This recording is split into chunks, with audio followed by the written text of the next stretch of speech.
ತ್ಯಾಗಿ ಹಿಂದುತ್ವದ ರಕ್ಷಣೆಗಾಗಿ ಅಭಿವೃದ್ಧಿಯ ಕನಸನ್ನಿಟ್ಟು ಬಂದಾರಿವನು.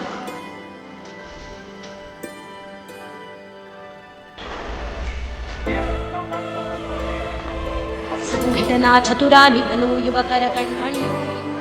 ಶನಿ ಪೂಜೆ ಕಥೆ ಅಂತ ಪುತ್ತೂರು ಮಾಲಿಂಗೇಶ್ವರ ದೇವಸ್ಥಾನದಲ್ಲಿ ನಾವು ಒಂದು ಶನೀಶ್ವರ ಪೂಜೆ ಮಾಡಿದೆವು. ವಿಗ್ರಹ ಪ್ರತಿಷ್ಠಾಪನೆ ಮಾಡಿ ಸುಮಾರು 10 ಸ್ವಾಮೀಜಿಯವರನ್ನು ತಂದು ದೊಡ್ಡ ಕಾರ್ಯಕ್ರಮ. ಸಂಜೆ ಶೋಭಾಯಾತ್ರೆ ಮಾಡಿ ದೇವರನ್ನು ವಿಸರ್ಜನೆ ಮಾಡಬೇಕು ಅಂತ 2006ರಲ್ಲಿ.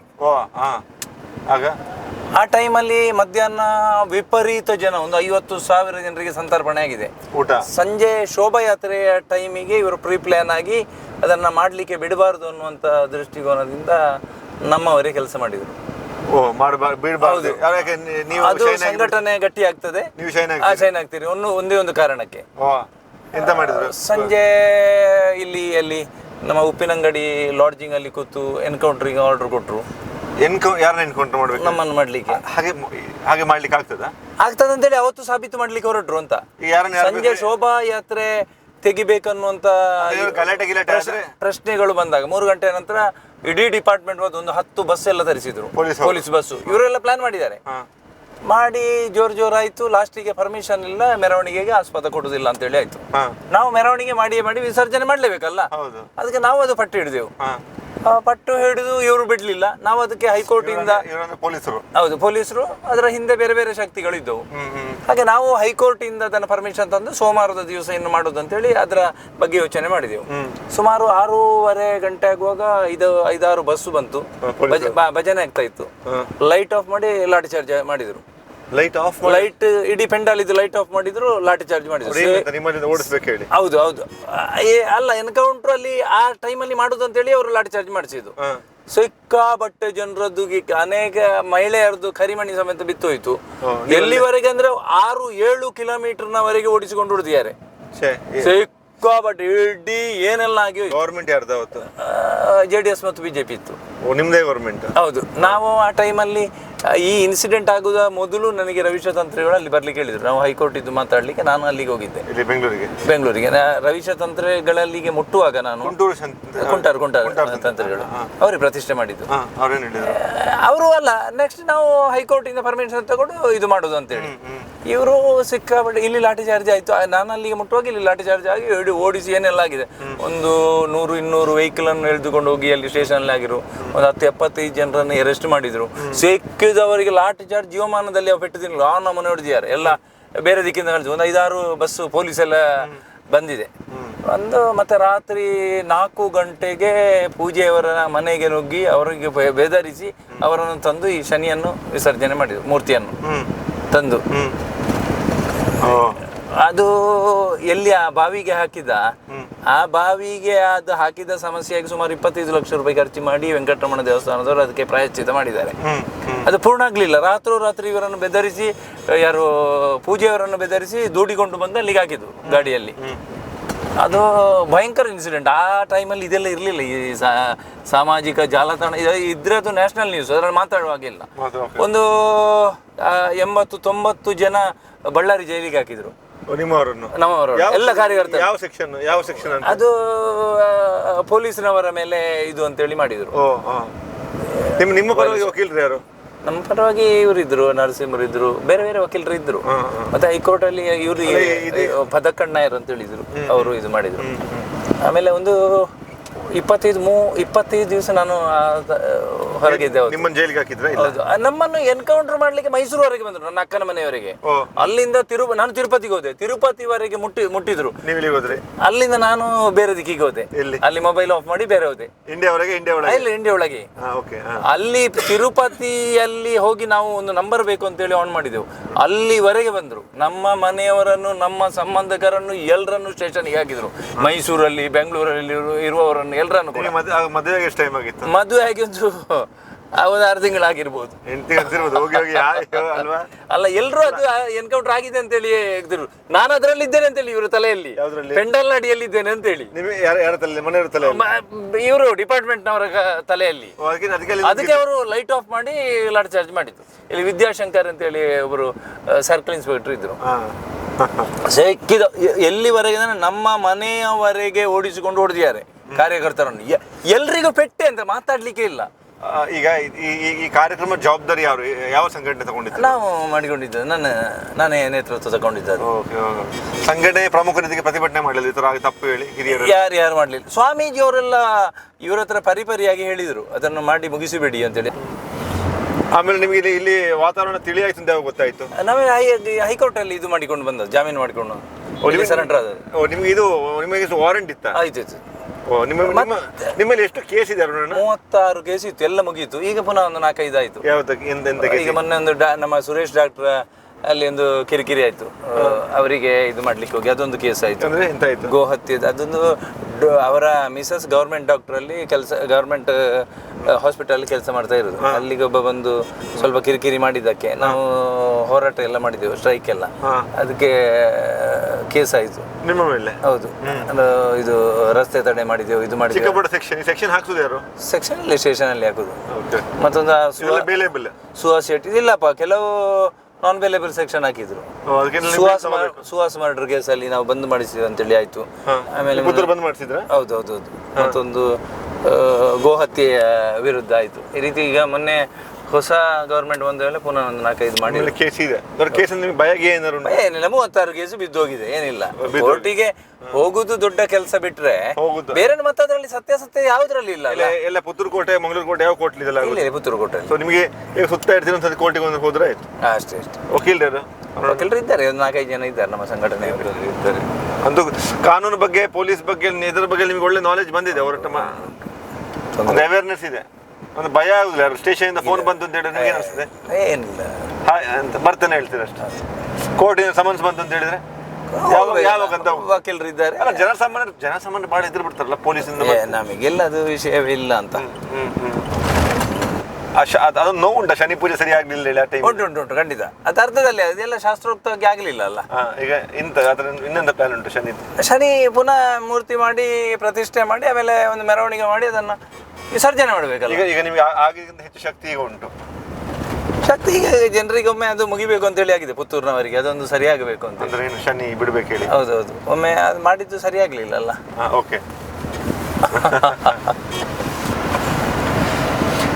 ಚುನಾವಣೆ ಆಗ 2028, ಈಗ 25 ಮುಗಿತದಲ್ಲ, 26 ಬರ್ತದಲ್ಲ? 26 ಆಯ್ತಲ್ಲ, ಇನ್ನು ಜಾಸ್ತಿ ಟೈಮ್ ಇಲ್ಲ. ಶಾಸಕರಿಗೆ ಯಾವತ್ತು ಫಸ್ಟ್ 2 ವರ್ಷ ಮಜಾ ಅಂತ, ಮತ್ತೆ ಟೆನ್ಷನ್ ಅಂತ ಅವರಿಗೆ. ಫಸ್ಟ್ ಇಂದಲೇ ಒಂದು 6 ತಿಂಗಳಿಂದಲೇ ಟೆನ್ಷನ್ ಶುರುವಾಗಿದೆ. ಯಾಕೆ? ಅದೆಲ್ಲ ಹೇಳಿದಾಗ ಯಾವುದಿಲ್ಲ ಅಲ್ಲ, ಚಿಕ್ಕ ಮಾರ್ಜಿನ್ ಅಲ್ಲ ಅದು. 15 ದಿವಸ ಅದೇ. ಹೌದಪ್ಪ, ಒಂದು 2 ತಿಂಗಳು ಸಿಕ್ಕಿದ್ರೆ, 2 ತಿಂಗಳಿದ್ರೆ ಕತೆ ಚೇಂಜ್ ಆಗ್ತಿತ್ತು ಅಂತ. ಅಷ್ಟು ತಲೆಯಲ್ಲಿ ಬರೀಲಿಲ್ಲ, ಅಷ್ಟು ಬಿಟ್ರೆ ಬೇರೆ ಎಂತದಿಲ್ಲ. ಅದು ಇಲೆಕ್ಷನ್ ಈಗ ಮೊದಲೇ ಡಿಕ್ಲೇರ್ ಆಗಿತ್ತು ಇವರು ನಾವು ವಿನ್ ಅಂತ ಹೇಳಿ. ಲಾಸ್ಟಿಗೆ ಆ ಪ್ರೊಸೆಷನ್ ಎಲ್ಲ ಮಾಡಿದೇವಲ್ಲ, ಅದೆಲ್ಲ ಅವರು ಯೂನಿಟ್ ಆದ್ರು, ಯಾರು ಬಿಹಾರಿಗಳು ಒಂದು ಸೈಡ್ಗೆ ನಿಂತರು. ಇಲ್ಲದಿದ್ರೆ ಪಾಸಿ ಮಾತಾಡಲಿ. ಅವರಿಗೆ 4,000 ಓಟು ಸಿಕ್ಕಿ, ಅವರು ಯಾರನ್ನು ನಿಲ್ಲಿಸಿದ್ರು ಒಂದು 5-6 ಸಾವಿರ ಓಟು SDPIಗೆ ಸಿಗ್ತದೆ. ನಿಲ್ಲಿಸಿದ್ದಾರೆ, 2,000ಕ್ಕೆ ನಿಲ್ಲಿಸಿದ್ದಾರೆ ಅಂತ ಓಟನ್ನು. ಇವರು ಹಣ ಕೊಟ್ಟು ಪರ್ಚೇಸ್ ಮಾಡಿದ್ರು. ಅದು 5,000 ಆದ್ರೆ ನಾವು ಪಾಸ್. ಈಗ ನೋಡಿ, ನಿಮ್ದೊಂದು ಕ್ರೌಡ್ ಫಂಡಿಂಗ್. ಯಾವುದು? ನಿಮಗೆ ಕ್ರೌಡ್ ಫಂಡಿಂಗ್ ಜನರಿ ನಾವೇನಿಲ್ಲ. ನಿಮ್ಗೆ ದೊಡ್ಡ ದೊಡ್ಡ ಡೋನರ್ಸ್ ಯಾರು ನಿಮಗೆ? ಇಲ್ಲ, ದೊಡ್ಡದೇ ಯಾವುದಿಲ್ಲ. 50-100 ಹಾಕಿದ್ದೆ ಬಂದದ್ದು.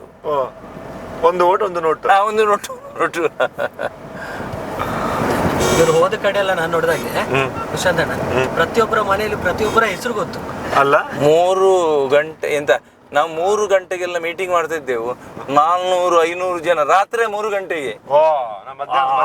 ಇಲೆಕ್ಷನ್ ಕತೆ ನೋಡಿದ್ರೆ ಉಂಟಲ್ಲ, ಅದು ಎಂತದ್ದು ದೇವರಿಗೆ ಗೊತ್ತು ಅಂತ, ನಮಗೆ ಗೊತ್ತಿಲ್ಲ ಎಂತದ್ದು ಕತೆ ಅಂತ. ನೀವು ಸೋಷಿಯಲ್ ಮೀಡಿಯಾ ಜಾಸ್ತಿ ಫಾಲೋ ಮಾಡುದಿಲ್ವಾ? ರಾತ್ರಿ ನೋಡುದು. ನಾನು ಅಬ್ಸರ್ವ್ ಮಾಡಿದಾಗೆ ಈ 2 ವೀಕ್ಸ್ ಹಿಂದೆಯಿಂದ ಸೋಷಿಯಲ್ ಮೀಡಿಯಾ ಫುಲ್ ಆಕ್ಟಿವ್ ಆಗಿದೆ. ಅದು ಮೊನ್ನೆ ಪುನಃ ಒಂದು ಕಿರಿಕಿರಿ ಆಯ್ತು. ಆ 3 ಜನರನ್ನು ತೆಗೆದು ನಮ್ಮ ಪರಿವಾರದವರನ್ನು 3 ಜನರನ್ನು ಜನರಲ್ ಸೆಕ್ರೆಟರಿ ಮಾಡಿದ್ರು ಪಕ್ಷದಿಂದ. ಅವ್ರು ಪುನಃ ತೆಗೆದ್ರು ಅದನ್ನು. ತೆಗೆದಿದ್ದು ಯಾಕೆಂತೆ? ಹುಚ್ಚು ಅಂತ ಅದೇ ಹೇಳುದು ಅಲ್ಲ, ಯಾಕಂತ ಹೇಳಿದ್ರೆ ಅವ್ರಿಗೆ ಇಶ್ಯೂ ಸೆಟ್ಲ್ ಆಗುದು ಬೇಡ, ಅದೇ ಇರುದು ಅಂತ. ಇಶ್ಯೂ ಸೆಟ್ಲ್ ಆಗ ಹೌದಾ? ಒಂದು 10 ಜನರಿಗೆ ಅವರು ಕಳೆದ ಸಲ ಮಾಡಿದ್ದೆ ಅಂತ ಗೊತ್ತುಂಟಾ? ಒಂದು 7-8 ಕೋಟಿ ರೂಪಾಯಿ ಬಂತು. ಬಂದದನ್ನ ಎಲ್ಲ ಮಾಡಿದ್ದಂಥದ್ದು ಅವರು ಇಟ್ಟುಕೊಂಡದಲ್ಲ, ಬೆಟ್ಟಿಂಗ್ ಮಾಡಿದ್ದು. ನನ್ನ BJPಯಿಂದ ಒಂದು ಓಟು ನನಗೆ ಕಡಿಮೆ ಅಂತೇಳಿ. ಬಿಜೆಪಿ ಬೆಟ್ಟ ಎಷ್ಟು ಹಾಕಿದ್ರು, ಎಷ್ಟು ಕೋಟಿ? ಎಲ್ರೂ ಹಾಕಿದ್ರು 20 ಲಕ್ಷ 15 ಲಕ್ಷ ಎಲ್ಲ ದೋಚಿದುಂಟಲ್ಲ, ಹಾಗೆ ಹೋಯ್ತು ಅಂತ, ಅವರಿಗೆ ಉಪಯೋಗಕ್ಕೆ ಸಿಗ್ಲಿಲ್ಲ ಅಂತ. ಬಂದ ದುಡ್ಡು ಅವ್ರಿಗೆ ತಿನ್ಲಿಕ್ಕೆ ಆಗ್ಲಿಲ್ಲ, ಬೆಟ್ಟಿಂಗ್ ಅಲ್ಲಿ ಹೋಯ್ತು. ಒಂದು ಓಟು ಯಾವುದು ನನ್ನಿಂದ ಒಂದು ಓಟು ಬಿಜೆಪಿಗೆ ಜಾಸ್ತಿ ಅಂತೇಳಿ ಕಟ್ಟಿದ್ದು. ಇದು ಮೊನ್ನೆ ಉಪಾಧ್ಯಕ್ಷರು ಫುಲ್ ಇಮೋಷನಲ್ ಆಗಿ ಅದು 100% ಅದು ಸುಳ್ಳು, ಅದು ನಾಟಕ ಮಾಡಿದಾಗೆ ಮಾಡಿದ್ದು.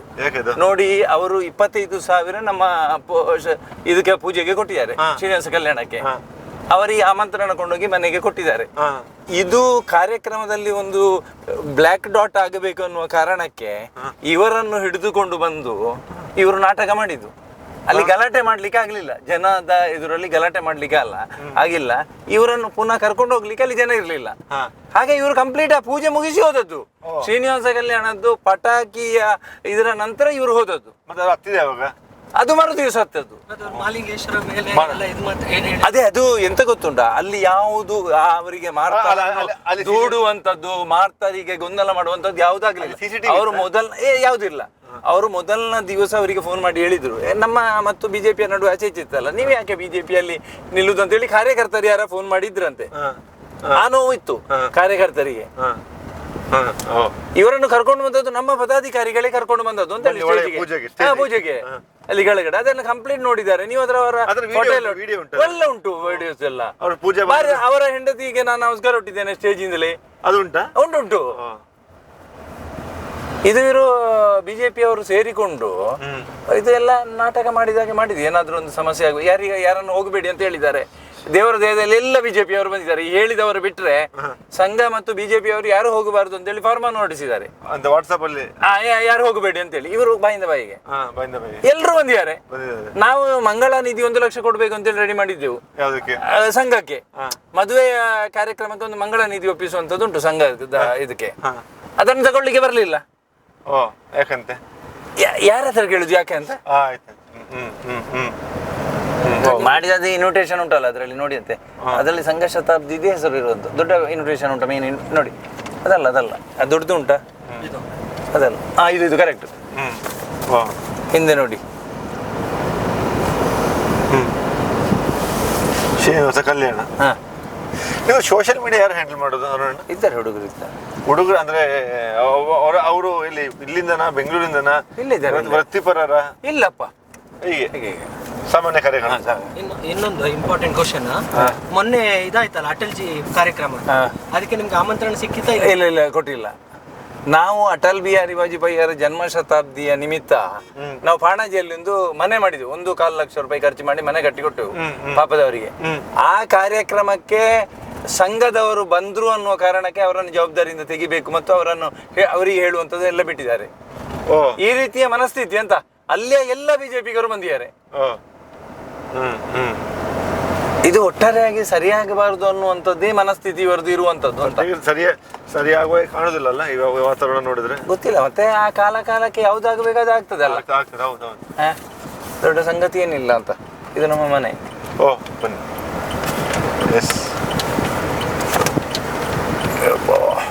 ಇದು ಯಾವ ರೋಡ್ ಅಂತ ಹೇಳಿದ್ರಣ್ಣ? ಇದು ಸುಬ್ರಹ್ಮಣ್ಯ ಹೋಗೋ ರೋಡು, ಕಣಿಯೂರು ಸುಬ್ರಹ್ಮಣ್ಯ. ಇಪ್ಪಟ್ಟು ಸಂದಾರಿಜಿ ಕೆಲಸ ಹೂವಲ್ಲಿತ್ತು, ಮನೆ ಕಟ್ಟುವಾಗ ಇಲ್ಲಿಗೆ ಶಿಫ್ಟ್ ಮಾಡಿದ್ರು.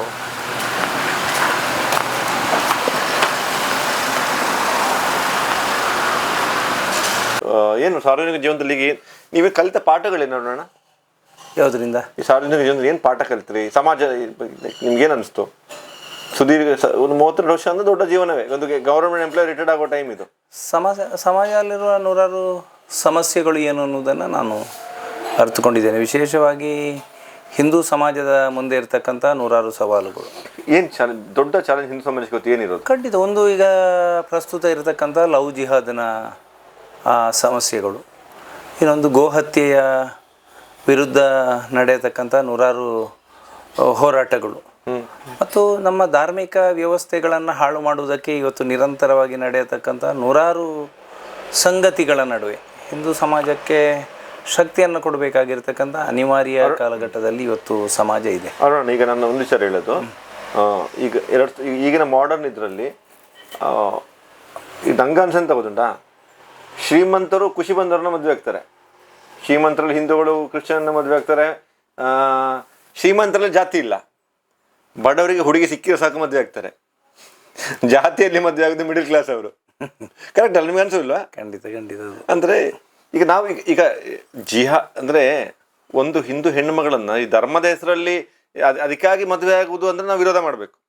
ಜೆನ್ಯೂನ್ ಆಗಿ ಪ್ರೀತಿ ಇದ್ರೆ ಬರ್ಲಿಕ್ಕೆ ಸಾಧ್ಯನೇ ಇಲ್ಲ. ಅವರ ಸಿದ್ಧಾಂತಗಳನ್ನು ಒಪ್ಪಿಕೊಳ್ಳಿಕ್ಕೆ ಇನ್ನೊಂದು ಧರ್ಮದ ಸಿದ್ಧಾಂತವನ್ನು ಒಪ್ಪಿಕೊಳ್ಳಿಕ್ಕೆ ಸಾಧ್ಯನೇ ಇಲ್ಲ. ಹಿಂದೂ ಹುಡುಗ ಮುಸ್ಲಿಂ ಹುಡುಗಿಯನ್ನು ಮದುವೆ ಆದ್ರೆ ಅವ್ರಿಗೆ ಇಷ್ಟ ಆಗ್ಬೋದು. ಒಂದು ಹಿಂದೂ ಹುಡುಗನಿಗೆ ಮುಸ್ಲಿಂ ಹುಡುಗ ಇಷ್ಟ ಆಯ್ತು ಅಲ್ಲ, ಈಗೆಲ್ಲರೂ ಒಂದೇ ಕಾಲೇಜಲ್ಲಿ ಕಲಿಯುವುದು, ಜೀವನ ಪರ್ಯಂತ ಒಟ್ಟಾಗಿ ಇರಬೇಕಲ್ಲ, ಯೋಚನೆ ಇರಬೇಕಲ್ಲ, ಒಟ್ಟಾಗಿ ಅದು ಎಲ್ಲಿ ಯಾವುದೂ ಇಲ್ಲ ಅಲ್ಲ. ಈ ರೀತಿಯ ಹಿಂದೂ ಮುಸಲ್ಮಾನರನ್ನ ಆಗಿರುವಂಥದ್ದು, ಮುಸಲ್ಮಾನರು ಹಿಂದೂಗಳನ್ನ ಆಗಿರುವಂಥದ್ದು, ಅದರಲ್ಲಿ ಕೊನೆಯವರೆಗೆ ಒಂದು ಆಗಿರುವಂಥದ್ದು ಎಲ್ಲಿಯೂ ಇಲ್ಲ. ಕೇವಲ ಸಂದರ್ಭ ಸನ್ನಿವೇಶಗಳು. ಶಾರುಖ್ ಖಾನ್ ಹೆಂಡತಿ ಹಿಂದೂ, ಅವ್ರು ಚೆನ್ನಾಗಿದ್ದಾರೆ, ಇರ್ಬೋದು ಚೆನ್ನಾಗಿದ್ದಾರಾ ಇಲ್ಲೂ ಅಂತೇಳಿ ನಮಗೇನು ಗೊತ್ತಿಲ್ಲ. ಈಗ ನಮ್ಮ ವ್ಯಾಪ್ತಿಯ ಒಳಗೆ ಹೇಗಿದೆ ಅನ್ನೋದನ್ನ ನಾವು ಇದು ಕೂಡ ಈಗ ಕೇರಳದಲ್ಲಿ ಕೂಡ ಸಮಸ್ಯೆ. ಮತ್ತೊಂದು ಸಮುದಾಯದ ಹುಡುಗಿಯರನ್ನ ಈ ಧರ್ಮದ ಕಾರಣಕ್ಕೆ ಮದುವೆಯಾಗಿ ಕನ್ವರ್ಟ್ ಆಗೋದು, ಅದನ್ನ ಸಂವಿಧಾನ ಕೂಡ ತಪ್ಪು, ಸಂವಿಧಾನ ಕೂಡ ಒಪ್ಪುದಿಲ್ಲ. ಅದನ್ನೇ ಈಗ ನಾವು ವಿರೋಧ ಹೇಳುವಂತದ್ದು. ಈಗ ಪರಸ್ಪರ ಇಷ್ಟ ಇದ್ದು ಪ್ರೀತಿಯಿಂದ ಅವರವರಿಗೆ ಬಿಟ್ಟು ಪರ್ಸನಲ್ ವಿಚಾರ, ಆ ಸಂದರ್ಭದಲ್ಲಿ ಯಾವುದೇ ರೀತಿಯ ಗಲಭೆಗಳು ಯಾವುದಾಗುದಿಲ್ಲ ಅಲ್ಲ. ಯಾರೊಬ್ರು ಅವ್ರು ನಾನು ನನ್ನ ರಿಲಿಜನ್ ಇದು, ನಿನ್ನ ರಿಲಿಜನ್ ಇದು, ನಾನು ಮದುವೆ ಆಗ್ತೇನೆ, ನೀ ನನ್ನ ಹೆಂಡತಿ, ನಾನು ನಿನ್ನ ಗಂಡ, ನಮ್ಮ ಲೈಫ್ ನಮ್ದು ಅಂತ ಹೇಳಿದ್ರೆ ನಾವು ಎರಡೂ ಸೈಡ್ ಇಂದ ಒಂದೇ ರೀತಿಯ ತೀರ್ಮಾನಗಳು ಇದ್ರೆ ಯಾವ ಸಮಸ್ಯೆ ಆಗುದಿಲ್ಲ.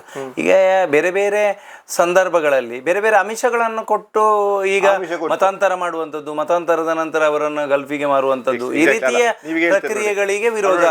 ಈಗ ರೈಸ್ ಬ್ಯಾಗ್ ಕೊಟ್ಟು ಬೇರೆ ಬೇರೆ ಇದು ಮಾಡಿ ಕನ್ವರ್ಷನ್ ಮಾಡೋದು ಅಪರಾಧ. ಖಂಡಿತ. ಯಾರೊಬ್ರು ಧರ್ಮ ಗ್ರಂಥ ಓದಿ ನಂಗೆ ಈ ಧರ್ಮ ಬೆಸ್ಟ್ ಅಂತ ಹೋದ್ರೆ ಹೋಗ್ಲಿ, ಏನು ಮಾಡ್ಲಿಕ್ಕೆ ಸಾಧ್ಯ ಇಲ್ಲ ಅದು ಅಲ್ವಾ? ಹೌದು, ಮೇಜರ್ ಆದ ನಂತರ ಅವರವರ ತೀರ್ಮಾನವನ್ನು ಮಾಡ್ಲಿಕ್ಕೆ ಅವರು ಬದ್ಧರಿದ್ದಾರೆ. ಆಮಿಷ ಇಟ್ಕೊಂಡು ಕನ್ವರ್ಷನ್ ಮಾಡೋದು ತಪ್ಪು. ಈಗ ಮತಾಂತರ ನಿಷೇಧ ಕಾಯ್ದೆ ಕೂಡ ಅದರ ವಿರುದ್ಧವಾಗಿ ಇದೆ. ಖಂಡಿತ. ಒಪ್ಪಿಗೆ, ನಾನು ಅದನ್ನೇ ಹೇಳಿದ್ದು, ಎರಡೂ ಕಡೆಯವರು ಒಪ್ಪಿಗೆ ಇದ್ದು ಆಗುದಿದ್ರೆ ಅದು ಗಲಾಟೆ ಇದು ಯಾವುದೂ ಆಗುದಿಲ್ಲ. ಇದು ಆಮಿಷ ಒಡ್ಡಿ ಏನೋ ಹಣದ ವ್ಯವಸ್ಥೆಗೋಸ್ಕರ ಅಥವಾ ಅವರನ್ನು ಮಾರಾಟ ಮಾಡುವಂಥ ಯೋಚನೆಯಿಂದ ಈ ರೀತಿಯ ಬೆಳವಣಿಗೆಗಳಿಗೆ ಅವರನ್ನು ಮತಾಂತರ ಮಾಡತಕ್ಕಂಥ ಮತ್ತು ಈ ರೀತಿ ಮಾಡುವಂಥ ವ್ಯವಸ್ಥೆಗಳ ವಿರುದ್ಧ ಇವತ್ತು ಸಮಾಜ ಹೋರಾಟವನ್ನು ಮಾಡಿರುವಂಥದ್ದು. ಅದೊಂದು ವಿಚಾರ ನೆನಪಾಯ್ತು. ಪುತ್ತೂರಲ್ಲಿ ಅನ್ಸುತ್ತಲ್ಲ, ಯಾವುದೋ ಒಂದು ಪಾಪದೊಂದು ಹುಡುಗಿ ಅವ್ರು ಪ್ರೆಗ್ನೆಂಟ್ ಆಗಿ ಮಗುವಾಗಿ ಆಮೇಲೆ ಏನು ನ್ಯೂಸಲ್ಲಿ ಇದೆ, ನಾನು ನೋಡಿದ್ದೇನೆ. ಅದು ಹಿಂದೂಗಳೇ ಇದು ಕೂಡ ಹಿಂದೂ ಸಮಾಜಕ್ಕೆ ಒಂದು ಒಳ್ಳೆ ಸಂದೇಶ ಕೊಡುದಿಲ್ಲಲ್ಲ? ಖಂಡಿತ ಒಳ್ಳೆಯ ಬೆಳವಣಿಗೆ ಅಲ್ಲ. ಅದನ್ನ ಆ ಸಂದರ್ಭಕ್ಕೆ ಏನು ಬೇಕೋ ಅದನ್ನು ಮಾಡಬೇಕಾಗಿತ್ತು, ಮದುವೆ ಮಾಡಬೇಕಾಗಿತ್ತು, ಆಗಬೇಕಾಗಿತ್ತು. ಆದರೆ ಆ ಸಂದರ್ಭದಲ್ಲಿ ಬೇರೆ ಬೇರೆ, ಈಗ ನಾವೊಂದು ಹಿಂದೂ ಹೆಣ್ಣು ಮಗಳಿಗೆ ನಮ್ಮ ಸಮಾಜದಲ್ಲಿ ನ್ಯಾಯ ಕೊಡ್ಲಿಕ್ಕೆ ಆಗಲ್ಲ ಅಂತ ಹೇಳಿದ್ರೆ ಸಮಾಜ ನಾವು ತಲೆ ತೆಗಿಸ್ಬೇಕಲ್ಲ, ಒಂಥರ ನೋವಿನ ವಿಚಾರ ಅಲ್ಲ? ಅದು ಮುಗಿಸ್ಬೇಕಿತ್ತು. ಅದನ್ನು ಯಾರು ಜವಾಬ್ದಾರಿಯುತವಾಗಿ ಅದನ್ನ ಪರಿಹರಿಸಬೇಕಿತ್ತು. ಅವರು ಕೊಟ್ಟು ಆ ಕೇಸನ್ನು ಕೊಂಡೋಗಿ ಇಲ್ಲಿಯ ಕ್ಷೇತ್ರದ ಶಾಸಕರಿಗೆ ಕೊಟ್ಟಿದ್ದಾರೆ, ಮುಗಿಸ್ಬೇಕು ಅಂತ ಹೇಳಿ. ಅವರು ಮುಗಿಸ್ಬೇಕಿತ್ತು. ಆ ನಂತರ ಸಂಘಟನೆಯವರಿಗೆ ಕೊಟ್ಟಿದ್ದಾರೆ, ಅವರ ಪ್ರಮುಖರಿಗೆ ಕೊಟ್ಟಿದ್ದಾರೆ, ಅವರು ಮುಗಿಸ್ಬೇಕಿತ್ತು. ಅದು ಮುಗಿಸುವಂತ ಧರ್ಮ ಅವರದು. ಅಂದ್ರೆ ಹಿಂದುತ್ವದಲ್ಲಿ ಧರ್ಮಕ್ಕೆ ತುಂಬಾ ಇದಿದೆ. ಈ ಸರಿ ತಪ್ಪುಗಳ ಬಗ್ಗೆ ನಮ್ಮ ಸಮಾಜ ನಾವು ಎಜುಕೇಟೆಡ್.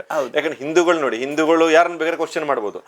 ಈಗ ನಮ್ಮಲ್ಲಿ ಈಗ ನಾವು ಧರ್ಮ ಯಾರನ್ನ ಬೇಕಾದ್ರೆ ಸ್ವಾಮೀಜಿ ಅಂತ ಪ್ರಶ್ನೆ ಮಾಡ್ತೇವೆ. ಖಂಡಿತ ಒಂದು ಹೆಣ್ಣು ಮಗಳಿಗೆ ನಮಗೆ ಅದು ಸರಿ ಮಾಡಬೇಕಿತ್ತು. ಅದನ್ನು ಯಾರತ್ರ ಹೋಗಿ ಆ ತಾಯಿ ದೂರನ್ನ ಕೊಟ್ಟಿದ್ದಾರೆ, ಅವರದನ್ನ ಜವಾಬ್ದಾರಿ ಸ್ಥಾನದಲ್ಲಿ ಪರಿಹಾರ ಮಾಡಬೇಕಿತ್ತು. ದೂರ ಪೊಲೀಸಿಗೆ ಕೊಡ್ಲಿಲ್ಲ, ಪೊಲೀಸರ ಎಫ್ಐಆರ್ ಆಗುವುದಕ್ಕಿಂತ ಮೊದಲು ಸ್ಥಳೀಯ ಶಾಸಕರಿಗೆ ಕೊಟ್ಟಿದ್ರು ಅದನ್ನು ಪರಿಹಾರ ಪಂಚಾಯತಿಗೆ. ಹೌದು, ಅವರು ಮುಗಿಸ್ಬೇಕಾಗಿತ್ತು. ಆ ನಂತರ ಸಂಘಟನೆಯವರಿಗೆ ಕೊಟ್ಟಿದ್ರು, ಅವರು ಮುಗಿಸ್ಬೇಕಾಗಿತ್ತು. ಆ ನಂತರ ಎರಡೂ ಮುಗಿಸದ ಕಾರಣ ಪೊಲೀಸರು ಎಫ್ಐಆರ್ ಮಾಡಿದ್ರು. ಮುಗಿಯೋ ತರ ಕಾಣ್ತಾ ಇಲ್ಲ, ಏನು ಬೆಳವಣಿಗೆ ಕಾಣ್ತಾ ಇಲ್ಲ. ಬೇಜಾರು. ಹೌದು, ಯಾಕಂದ್ರೆ ನೋಡಿ, all this things bother me.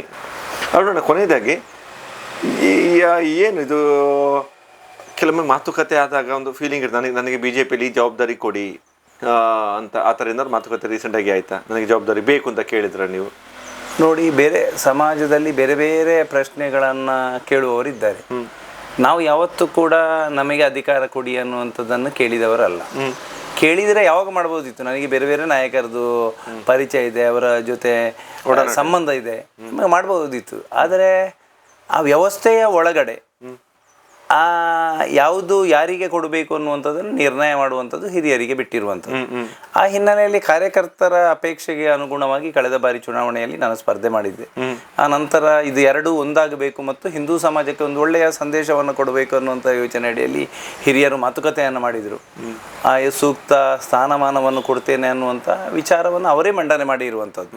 ಹಾಗೆ MP ಎಲೆಕ್ಷನ್ ಸಪೋರ್ಟ್ ಮಾಡಿದ್ರಿ? ಖಂಡಿತ MP ಚುನಾವಣೆಯಲ್ಲಿ ನಾವು ಕೆಲಸವನ್ನು ಮಾಡಿದ್ದೇವೆ. ಬೇಕಾಗಿರ್ತಕ್ಕಂಥ ಎಲ್ಲ ಪುತ್ತೂರಿನಲ್ಲಿ ಯಾರು ಮತ ವಿಭಜನೆ ಯಾವುದಾಗಿತ್ತು ಅದೆಲ್ಲ ಒಟ್ಟಿಗೆ ಸೇರಿಸಿ ಒಳ್ಳೆಯ ಸಂದೇಶ. ಚೌಟ್ರಿಗೆ ಎಷ್ಟು ಓಟು ಬಂತು, ಮಿಥುನ್ರಿಗೆ ಎಷ್ಟು ಓಟು ಬಂತು? 1,03,000 ಬಿಜೆಪಿಗೆ ಬಂದಿದೆ. ಲೀಡ್ ಎಷ್ಟು? 40,000 ಚಿಲ್ಲರೆ ಲೀಡ್. ಒಂದಾದರೆ ಯಾವ ಇದಾಗ್ತದೆ ಅನ್ನುವಂಥದ್ದು ಸಂದೇಶ ಆ ಸಂದರ್ಭದಲ್ಲಿ ಹೋಗಿದೆ. ಆದರೆ ನಂತರದ ದಿವಸಗಳಲ್ಲಿ ನಮ್ಮ ಹಿರಿಯರು ನಾಯಕರು ತಗೊಂಡಂತಹ ತೀರ್ಮಾನ ಸರಿ ಇಲ್ಲ ಅನ್ನತಕ್ಕಂಥ ಕಾರಣಕ್ಕೋಸ್ಕರ ಮತ್ತೆ ಕಾರ್ಯಕರ್ತರ ಕೂಗು ಆರಂಭ ಆಗಿದೆ. ಕಾರ್ಯಕರ್ತರ ಅಪೇಕ್ಷೆಗೆ ಅನುಗುಣವಾಗಿರುವಂಥದ್ದು ನಮ್ಮ ಜವಾಬ್ದಾರಿ. ಆ ಹಿನ್ನೆಲೆಯಲ್ಲಿ ನಾವೇನು ಇದರ ಬಗ್ಗೆ ಜಾಸ್ತಿ ಯೋಚನೆ ಮಾಡಲಿಕ್ಕೆ ಹೋಗಲಿಲ್ಲ. ನಮಗೆ ಸಂಘಟನೆ, ಹಿಂದುತ್ವ, ಧರ್ಮ, ಸಾಮಾಜಿಕ ನ್ಯಾಯ ಮತ್ತು ಸಮಾಜಕ್ಕೆ ಯಾವ ನಾವು ಯೋಚನೆಯನ್ನಿಟ್ಟು ಕೆಲಸ ಮಾಡ್ತೇವೆ ಅದನ್ನು ಪೂರ್ಣ ಪ್ರಮಾಣದಲ್ಲಿ ಪೂರೈಸುವಂಥದ್ದು ನಮ್ಮ ಕರ್ತವ್ಯ. ಈಗ ಇಮ್ಯಾಜಿನ್ ನಿಮ್ಮ ಕಂಡು ಈಗ ನೀವು BJP ಜಿಲ್ಲಾಧ್ಯಕ್ಷ, ಇಮ್ಯಾಜಿನ್ ಮಾಡ್ಕೊಳ್ಳಿ. ನಿಮ್ಮ ಜಿಲ್ಲಾಧ್ಯಕ್ಷ ನೀವು ಎಲ್ಲ ವಿಧಾನಸಭೆ ಕ್ಷೇತ್ರಕ್ಕೆ ಟಿಕೆಟ್ ಹಂಚಬೇಕು. ಸುಳ್ಯದಲ್ಲಿ ಅದು ಪರಿಶಿಷ್ಟ ವರ್ಗಕ್ಕೆ ಹೋಗ್ತದೆ ಆಯಿತಾ. ಅದೇ ನೀವು ಮಂಗಳೂರಿಗೆ ಬಂದಾಗ ಒಂದು ಕಡೆ ನೀವು ಅಲ್ಲಿ ಕೊಂಕಣಿ ಕಮ್ಯುನಿಟಿಯನ್ನು ಅಕಾಮಿಡೇಟ್ ಮಾಡಬೇಕು, ಒಂದು ಕಡೆ ಬಂಟ್ರನ್ನು ಅಕಾಮಿಡೇಟ್ ಮಾಡಬೇಕು, ಒಂದು ಕಡೆ ಬಿಲ್ಲವಸನ್ನು ಅಕಾಮಿಡೇಟ್ ಮಾಡಬೇಕು. ಸುಳ್ಯದಿಲ್ಲದ ಕಾರಣ ಒಂದು ಕಡೆ ಗೌಡ್ರನ್ನ ಅಕಾಮಿಡೇಟ್ ಮಾಡಬೇಕು. ಹವ್ಯಕ ಸಮಾಜ ಕೂಡ ಭಟ್ರು ಒಟ್ಟು ಬೇರೆ ಬೇರೆ ಭಟ್ರು ಕೂಡ ಸಂಘದಲ್ಲಿ ಮತ್ತು ಪಾರ್ಟಿಯಲ್ಲಿ ದೊಡ್ಡ ತುಂಬ ತ್ಯಾಗ ಮಾಡಿದೆ, ಅವರನ್ನು ಕೂಡ ಅಕಾಮಿಡೇಟ್ ಮಾಡಬೇಕು. ಈ ಥರದ ಒಂದು ಪರಿಸ್ಥಿತಿ ಬಂದರೆ ನೀವು ಯಾರನ್ನ ಹೇಗೆ ಅಲ್ಲ ಯಾರನ್ನೇ ಈಗ ಫಾರ್ ಎಕ್ಸಾಂಪಲ್ ಎಲ್ಲರಿಗೆ ಒಂದೊಂದು ಶಾಸಕ ಕೊಟ್ಟು ಈಗ ಬ್ರಾಹ್ಮಣ ಸಮಾಜದ MLC ಕೂಡ ಮಾಡ್ಬೋದು. ಇದಕ್ಕೆ ಅವಕಾಶ ಇದೆ. ಈಗ ನನಗೆ ಬೇರೆಯವ್ರು ಹೇಳೋ ಇದು ಏನಂತ ಹೇಳಿದರೆ ಸುಳ್ಯದಲ್ಲಿ ಗೌಡ್ರಿಗೆ ಕೊಡ್ಲಿಕ್ಕೆ ಆಗೋದು, ಈಗ ಪುತ್ತೂರಲ್ಲಿ ಗೌಡ್ರಿಗೆ ಕೊಟ್ಟೋದು ಹೇಳಿ. ಹಾಗಾದರೆ ಬ್ರಾಹ್ಮಿಣ್ಸನಿಗೆ ಅಕಾಮಿಡೇಟ್ ಮಾಡ್ತೀರಾ ನೀವು? ನೋಡಿ, ಸಂಘದಲ್ಲಿ ಜಾತಿಯ ವ್ಯವಸ್ಥೆ ಇಲ್ಲ. ಸಮಾಜದಲ್ಲಿ ಇದೆಯಲ್ಲ, ಸಮಾಜದಲ್ಲಿ ಇರ್ಬೋದು. ಆ ಜಾತಿಯ ವ್ಯವಸ್ಥೆಯನ್ನು ಮೆಟ್ಟಿ ನಿಲ್ಲಲಿಕ್ಕೆ ಸಂಘ ಕೆಲಸ ಮಾಡಿರುವಂಥದ್ದು. ಹಿಂದೂ ಸಮಾಜ ಒಂದಾಗಬೇಕು ಮತ್ತು ಹಿಂದೂ ಸಮಾಜದ ಎಲ್ಲರೂ ಕೂಡ ಜಾತಿಯನ್ನು ಮೀರಿ ಬೆಳೆದಿರತಕ್ಕಂಥ ವಾತಾವರಣ ನಿರ್ಮಾಣ ಆಗಬೇಕು ಅನ್ನುವಂಥ ದೃಷ್ಟಿಕೋನದಿಂದ ಜಾತಿ ವ್ಯವಸ್ಥೆಯ ವಿರುದ್ಧ ಸಂಘ ಕೆಲಸ ಕಾರ್ಯ ಮಾಡಿರುವಂಥದ್ದು. ಆ ಹಿನ್ನೆಲೆಯಲ್ಲಿ ಇಲ್ಲಿ ಜಾತಿಯ ಆ ಪ್ರಮೇಯವೇ ಬರುವುದಿಲ್ಲ. ಒಟ್ಟಾರೆಯಾಗಿ ಹಿಂದುತ್ವ ಮತ್ತು ಧರ್ಮ ಆಧಾರಿತವಾಗಿರ್ತಕ್ಕಂಥ ರಾಜಕಾರಣ ಇರಬೇಕು ಅನ್ನುವಂಥ ಯೋಚನೆ ಬಿಟ್ಟರೆ ಅವನು ಗೌಡ, ಇವನು ಬ್ರಾಹ್ಮಣ, ಇವನು ಬಿಲ್ಲವ, ಇನ್ನೊಬ್ಬ ನಾಯಕ ಅಂತೇಳಿ ಬರುವುದಿಲ್ಲ. ಆ ಪ್ರಶ್ನೆ ಬರುವುದಿಲ್ಲ. ಸರ್ಕಾರದ ವಿಚಾರಗಳು ಬಂದಾಗ ಸುಳ್ಯ ಸರ್ಕಾರದ ಯೋಚನೆಯಂತೆ ಅದು ಬಂದಿರುವಂಥದ್ದು. ಈಗ ಸಂವಿಧಾನದಲ್ಲಿ ಒಂದು ಸಾಮಾಜಿಕ ನ್ಯಾಯ ಅಂತ ಇದೆ. ಸಂವಿಧಾನ ಏನು ಹೇಳುದು? ಸಂವಿಧಾನ ಬೇರೆ ಬೇರೆ ಜಾತಿಯನ್ನು ಗುರುತು ಮಾಡ್ತದೆ, ಹಿಂದುಳಿದವರನ್ನ ಗುರುತು ಮಾಡ್ತದೆ, ಪರಿಶಿಷ್ಟ ಸಂವಿಧಾನ ಗುರುತು ಮಾಡ್ತದೆ.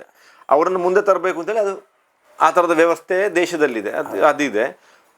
ಈಗ ಹಾಗೆ ಕಾರಣಕ್ಕೆ ಈಗ ನೋಡಿ, ನೀವು ಟಿಕೆಟ್ ಹಂಚೋದು ನೋಡಿದರೆ ಕೆಲವು ಕಡೆ ಒಕ್ಕಲಿಗರಿರುವಲ್ಲಿ ಇದು ಅದೇ ತಪ್ಪು ಹೆಜ್ಜೆ ಇಟ್ಟಿರುವಂಥದ್ದು ಅಂತೇಳಿ ಈಗ ಸಮಾಜದಲ್ಲಿ ಪ್ರಶ್ನೆ ಇರುವಂಥದ್ದು. ಅದು ಅಗತ್ಯ ಇಲ್ಲ ಅಂತ. BJP ಅನ್ನುವಂಥದ್ದು ಬೇರೆ ಪಕ್ಷದಿಂದ ವಿಭಿನ್ನವಾಗಿರುವಂಥದ್ದು. ಧನಂಜಯ ಕುಮಾರ್ ಜೈನ ಸಮುದಾಯದವರು. ಆಗ ಈ ಸಂದರ್ಭದಲ್ಲಿ ಅವರು ನಿಂತಿರತಕ್ಕಂಥ ಸಂದರ್ಭದಲ್ಲಿ ಅವರು ಗೆದ್ದಿರುವಂಥದ್ದು ನಿಮ್ಗೆ ಗೊತ್ತಿರಬಹುದು. ಅದು ಯಾಕೆ ಈಗ ಜಾತಿಯ ಪ್ರಶ್ನೆ ಯಾಕೆ ಬಂದಿರುವಂಥದ್ದು? ಇಲ್ಲ ಅಲ್ಲ. ಬೇರೆ ಬೇರೆ ಭಾಗದ ರಾಜಕೀಯಗಳು ಈ ತರ ಆ ಜಾತಿಯ ವ್ಯವಸ್ಥೆಯನ್ನ ಮೀರಿ ನಿಂತಾಗ ಮಾತ್ರ ನಮ್ಮ ಯೋಚನೆಗಳು ಸಾಕಾರಗೊಳ್ಬಹುದು ಅಂತೇಳಿ. ಈಗ ನಿಮಗೆ ಓಟ್ ಹಾಕಿದವರು ಎಲ್ಲ ಸಮುದಾಯದವರು ಖಂಡಿತ ಇಲ್ಲಿ ಜಾತಿಯದ್ದು ಇಲ್ಲ ಅನ್ನೋದು ಕಳೆದ ಚುನಾವಣೆಯಲ್ಲಿ ಸಾಬೀತಾಗಿದೆ. ಜಾತಿಯ ವ್ಯವಸ್ಥೆ ಒಳಗೆ ಅದು ಬರಬೇಕಿತ್ತಲ್ಲ. ಹೌದು, ಅಂದ್ರೆ ಪುತ್ತೂರಲ್ಲಿ ಬೇರೆ ಬೇರೆ ಒಂದು ಕ್ಷೇತ್ರ, ಪುತ್ತೂರು ಕ್ಷೇತ್ರದ ಪಲ್ಸ್ ಹಿಂದುತ್ವನ ಹಾಗೆ ನೋಡಿದ್ರೆ ಖಂಡಿತ 100% ಹಿಂದುತ್ವ. ಇಲ್ಲಿ ಜಾತಿ ಮ್ಯಾಟರ್ ಇಲ್ಲ, ಖಂಡಿತ ಬರುವುದಿಲ್ಲ. ನಾಗಪುರ ಬಿಟ್ಟರೆ ಮತ್ತೆ ನಾಗಪುರದಾಗಿ ಹೋಲಿಕೆ ಮಾಡುವಂಥದ್ದು ಪುತ್ತೂರನ್ನು. ಮತ್ತೆ ಅಲ್ಲಿ ಜಾತಿದ್ದು ಹೇಗೆ ಬರ್ತದೆ? ಕರ್ನಾಟಕದಲ್ಲಿ ಹಿಂದುತ್ವದ ಶಕ್ತಿ ಕೇಂದ್ರ ಪುತ್ತೂರಿ. ಉರಿಮಂಜಲ್ ರಾಮ್ ಭಟ್ರನ್ನ ಅಲ್ಲ, ಈ ಪುನಃ ಇತಿಹಾಸ ತಗೊಂಡು ಹೋಗ್ತಾನೆ ಅರುಣಣ್ಣ. 85ರಲ್ಲಿ ಉರಿಮಂಜಲ್ ರಾಮ್ ಭಟ್ರು 3ನೇ ಪ್ಲೇಸಿಗೆ ಬರ್ತಾರೆ, ಶಿವರಾಮಗೌಡರು ಸೆಕೆಂಡ್, ಫಸ್ಟ್ ವಿನಯ್ ಕುಮಾರ್ ಸೊರ್ಕೆ. ಆಗ ಉರಿಮಂಜಲ್ ರಾಮ್ ಭಟ್ರು ಹೇಳ್ತಾರೆ, ಇಲ್ಲಿ ಸಮಾಜದಲ್ಲಿ ಜಾತಿ ಬಂದಿದೆ, ಒಂದು ಗೌಡರು ಬೇಕು ಹೇಳಿ ಸುಳ್ಯದಿಂದ DV ಅವರನ್ನು ಕರ್ಕೊಂಡು ಬರ್ತಾರೆ. ಇದು ಇತಿಹಾಸ. ಇದು ಅಂದರೆ ಒಂದು ಹಂತದವರೆಗೆ ಅಂತ ಹಿರಿಯರಿಗೆ ಅನಿಸಿದೆ ಜಾತಿ ಇದೆ, ಜಾತಿಯನ್ನು ನಾವು ಪೊಲಿಟಿಕಲ್ ನಮ್ಮ ಅಡ್ವಾಂಟೇಜ್ ಬಳಸುವ. ಇಲ್ಲಿ ಗೌಡ್ರು ಇದ್ದಾರೆ, ಅಲ್ಲಿ ಗೌಡ್ರಿಗೆ ಕೊಡುವ, ಎಲ್ಲಿ ಈಗ ಕೆಲವು ಕ್ಷೇತ್ರ ಉಂಟಲ್ಲ ಅಲ್ಲಿ ಬಿಲ್ಲವರು ಗಣನೀಯ, ಮೊಗವೀರರು ಗಣನೀಯ, ಅಥವಾ ಶೆಟ್ಟರು ಗಣನೀಯ. ಆ ಥರ ಅಂದರೆ ಈ ಅಕಾಮಿಡೇಷನ್ ಮಾಡೋದಿದೆಯಲ್ಲ ಅದು ಹಳೆ ಪರಂಪರೆ ಇದೆ. ನಿಮ್ಮ ಜೊತೆ ಯಾರು ಮಾತಾಡಿದ್ರಾ ಕರೆದು ಈ ಥರ ಈ ಜಾತಿ ವಿಚಾರ ಉಂಟು? ಇಲ್ಲ, ಏನೂ ಇಲ್ಲ. ಅಲ್ಲ, ಈಗ ಹಾಗೆ ನೋಡಿದ್ರೆ ಈ ಜಾತಿಯ ಹೊರತಾಗಿ ಕೂಡ ನೀವು ಅಷ್ಟು ಓಟ್ ತಗೊಳೋದು ಗಣನೀಯ ಹೇಳಿ. ಹೌದು, ಅಲ್ಲ ಜಾತಿ ಇಲ್ಲ ಅಂತ ಹೇಳಿ ಸಾಬೀತು ಆಯ್ತಲ್ಲ ಈ ಕ್ಷೇತ್ರದಲ್ಲಿ. ಈಗ ಇಲ್ಲಿ ಮೆಜಾರಿಟಿ ಪೂಜಾರಿಗಳಿಗೆ ಇರುವಂಥದ್ದು ಬೆಳ್ತಂಗಡಿಯಲ್ಲಿ. ಅಲ್ಲಿ ಹರೀಶ್ ಪೂಂಜಾರಿಗೆ ಓಟ್ ಬಂತು, ಬರ್ಲಿಕ್ಕೆ ಸಾಧ್ಯನೇ ಇಲ್ಲ. ವಿಶೇಷ ದಕ್ಷಿಣ ಕನ್ನಡ ಜಿಲ್ಲೆಯಲ್ಲಿ ಆ ಜಾತಿಯ ವ್ಯವಸ್ಥೆ ಇಲ್ಲ, ಅದೆಲ್ಲ ಈಗ ಮಾಡಿಕೊಂಡದಷ್ಟೇ. ಅದು ಸರಿಯಲ್ಲ ಅಂತ ಹೇಳುವಂಥದ್ದು ನಾವು. ಜಾತಿಯ ಇದನ್ನು ಮಾಡಿಕೊಂಡು ಯೋಚನೆಯನ್ನು ಮಾಡಿಕೊಂಡು ಹೋದ್ರೆ ಸಮಾಜ ಹೇಗೆ ಸರಿ ಮಾಡಲಿಕ್ಕೆ ಸಾಧ್ಯ?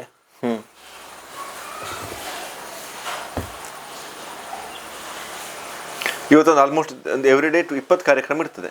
20 ಕಾರ್ಯಕ್ರಮ ಇರ್ತದೆ. ನಿಮ್ಮದು ಮೋಟಿವೇಶನ್ ಏನು ಒಳಗೆ? ಈ ವಾಟ್ ಕೀಪ್ಸ್ ಯು ಗೋಯಿಂಗ್ ಅಂದರೆ ನೀವು ದಿನ ಒಂದಿನ ಕೆಲಸ ಮಾಡೋದು ಈಸಿ ಅಲ್ಲ, ದಿನ ಇಷ್ಟು ಓಡಾಡ್ತಿರಲ್ಲ, ದಿನ ಇಷ್ಟು ಜನರನ್ನ ಮೀಟ್ ಆಗ್ತಿರಲ್ಲ, ಏನು ಶಾಸಕ ಆಗ್ಬೇಕು ಅಂತ ಹೇಳೋ ಹಠನ? ಕಾರ್ಯಕರ್ತರ ಹಠ ನಮಗೆ ಪ್ರೇರಣೆ. ಅವ್ರು ನಿಮ್ಮನ್ನ ಇಷ್ಟು ಉರ್ಸಿದ್ದಾರೆ, ಅದಕ್ಕಾಗಿ ನೀವು ಈಗ ಕೂತ್ಕೊಳ್ಳೋ ಪರಿಸ್ಥಿತಿ ಇಲ್ಲ. ಹೌದು, ಅವರ ಕಾರ್ಯಕರ್ತರ ಮಾನಸಿಕತೆಯನ್ನು ಅರಿತುಕೊಂಡು ನಾವು ಕೆಲಸ ಮಾಡುವಂಥದ್ದು, ಅವನ ಅಪೇಕ್ಷೆಗಳನ್ನು ಈಡೇರಿಸುವಂಥದ್ದು ನನ್ನ ಕರ್ತವ್ಯ. ಕಾರ್ಯಕರ್ತರ ಅಪೇಕ್ಷೆ ಏನಿದೆ? ಆಗಬೇಕು ಅಂತೇಳಿ, ವಿಧಾನಸಭೆಗೆ ಹೋಗ್ಬೇಕು ಹೇಳಿ, ಹೋಗ್ಲೇಬೇಕು ಅಂತೇಳಿ ಅವ್ರು ನಿಶ್ಚಯ ಮಾಡಿದ್ದಾರೆ. ಎನಿ ಕಾಸ್ಟ್ ಅದು ಮಾಡಿಯೇ ಮಾಡ್ತಾರೆ. ಕಾರ್ಯಕರ್ತ ಅಪೇಕ್ಷೆ ಮಾಡಿದ್ರೆ ಅದಕ್ಕೂ 100% ನೆರವೇರ್ತದೆ. ಅದೇ ನಿಮ್ದೊಂದು ವಿಶೇಷ ಕಾರ್ಯಕರ್ತಲ್ಲ, ದುಡ್ಡು ಅವರು ಹಾಕ್ತಾರೆ, ಟೈಮ್ ಅವರು ಕೊಡ್ತಾರೆ. ನೋಡಿ, ನಮಗೆ ಎಲ್ಲ ಕೆಲಸ ಕಾರ್ಯವನ್ನ ನಿರ್ವಹಿಸುವಂಥದ್ದು ಕಾರ್ಯಕರ್ತರು. ಫ್ರೀ ಆಗಿ ಅದು ಕೂಡ. ಡ್ರೈವರ್ ಆಗಿರ್ಬೋದು, ಗಾಡಿಗೆ ಡಿಸಿಲ್ ಇರ್ಬೋದು, ಕಾರ್ಯಕ್ರಮವನ್ನ ಶೆಡ್ಯೂಲ್ ಮಾಡಿ. ಕಾರ್ಯಕರ್ತರ ಹೋಟೆಲಲ್ಲಿ ಫುಡ್ಡಿಗೆ ಸಹ ಬಿಲ್ ಇಲ್ಲ? ಖಂಡಿತ ಇಲ್ಲ. ನಮ್ಮ ಹತ್ರ ಖರ್ಚು ಮಾಡಲಿಕ್ಕೆ ನಮಗೆ ಬೇಕಾಗಿರ್ತಕ್ಕಂಥ ಆರ್ಥಿಕ ವ್ಯವಸ್ಥೆ ಇಲ್ಲ. ಆ ಕಾರಣಕ್ಕೆ ಎಲ್ಲರೂ ಕಾರ್ಯಕರ್ತರು ಎಲ್ಲರೂ ನಾಯಕರಾಗಿದ್ದಾರೆ. ಆದ ಕಾರಣ ನಮಗೆ ಸಂತೋಷ. ಅದು ನಮ್ಮ ಬೇರೆ ಕಡೆ ಎಲ್ಲ ಈಗ ಒಂದು ಜನ ಬರ್ಬೇಕಂದ್ರೆ ವ್ಯವಸ್ಥೆ ಎಲ್ಲ ಮಾಡಬೇಕು, ಗಾಡಿ ಕಳಿಸ್ಬೇಕು, ಊಟ ಮಾಡಬೇಕು. ಎಲ್ಲೆಲ್ಲಿಂದಲೂ ಬಸ್ಸಲ್ಲಿ ತರಿಸಿ 1,000 ಜನ ಮಾಡಿದಂಥ ಇತಿಹಾಸ ನಮ್ಮ ಕಣ್ಣ ಮುಂದೆ ಇದೆ. ಆದ್ರೆ ಬೇರೆ ಬೇರೆ ಕಾರ್ಯಕ್ರಮಕ್ಕೋಸ್ಕರ. ಆದರೆ ನಾವು ಅಪೇಕ್ಷೆ ಪಟ್ಟರೆ ನಾವು 24 ಗಂಟೆಯ ಒಳಗೆ ಯಾವುದೇ 1 ರೂಪಾಯಿಯ ಖರ್ಚಿಲ್ಲದೆ ನಮಗೆ ಸೇರಿಸುವಂಥ ತಾಕತ್ತು ನಮ್ಮಲ್ಲಿದೆ. ವ್ಯತ್ಯಾಸ. ನಿಮ್ಮ ನಾಮಿನೇಷನ್ ಎಷ್ಟು ಜನ ಬಂದಿದ್ರು? ಶುರುವಿನ ನಾಮಿನೇಷನ್ ದಿವಸ ಒಂದು 15,000 ಜನ ಆಗ್ಬೋದು. ಲಾಸ್ಟಿನ ಕೊನೆಯ ದಿವಸ ಒಂದು 25,000. ಅಕ್ಕ, ಮಿಸ್ಸಸ್ ಪುತ್ತಿಲ್ಲ ಅವ್ರೆ, ನೀವು ಕಾಫಿಯನ್ನು ಕೊಡ್ಲಿಕ್ಕೆ ಬಂದು ವಾಪಸ್ ಹೋದ್ರಿ, ಕೊಡಿ, ನಾವು ಕುಡ್ಕೊಂಡೇ ಮಾತಾಡ್ತೇವೆ.